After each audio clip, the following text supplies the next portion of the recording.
Hi, എന്താ പേര്? സന. സാന. അപ്പോൾ സാന ഇനീഷ്യലി കരിയർ കേരളയിൽ കയറിയപ്പോൾ എങ്ങനെ ഉണ്ടായിരുന്നു ആ പ്രോസസ്സും കാര്യങ്ങളും?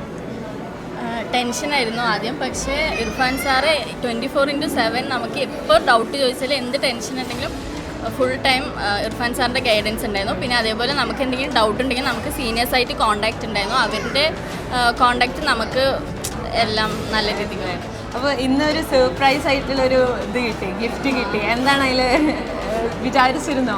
ഇല്ല, എക്സ്പെക്ട് ചെയ്തില്ല. ഇവിടെ വന്നപ്പോഴാണ് പേര് വിളിച്ചപ്പോഴാണ് ഞാൻ അറിയണത്. പിന്നെ കിട്ടിയത് സന്തോഷം. അപ്പോൾ നോക്കാം, ബാക്കി അറിയാം. ഉമ്മ എന്താ പറയുന്നു? മോളിനി ഒരു വേറെ രാജ്യത്തേക്ക് പോവാണ്, അപ്പോൾ കുറേ ഡൗട്ട്സും കാര്യങ്ങളൊക്കെ വന്നിട്ടുണ്ടാവുമല്ലോ. അപ്പോൾ അതൊക്കെ എങ്ങനെ? അല്ല, ഒരുപാട് ഡൗട്ട്സ് ഉണ്ടായിരുന്നു. ഏത് സമയം ചോദിച്ചാലും ഇർഫാൻ സാർ അത് ക്ലിയർ ആക്കി തരും. പക്ഷെ ഭയങ്കര സപ്പോർട്ടീവാണ്. പിന്നെ ഒരു ബ്രദറിനെ പോലെ തന്നെ എല്ലാം ഭയങ്കര, ഏത് സമയം രാത്രിയാണെങ്കിലും ഒരു മെസ്സേജ് ഇട്ടാൽ ഓൺ ദ സ്പോട്ട് നമുക്ക് റിപ്ലൈ തരാം. അത് ഭയങ്കര ഒരു ഇതാണ് ഇർഫാൻ സാറുടെ ഏറ്റവും നല്ലൊരു ഇത്. അനീറ്റയാണോ? ആ, അനീറ്റ. എന്താണ്, എക്സൈറ്റഡ് ആണോ സിസ്റ്റർ പോകുന്നില്ലേ? മിസ് ചെയ്യോ?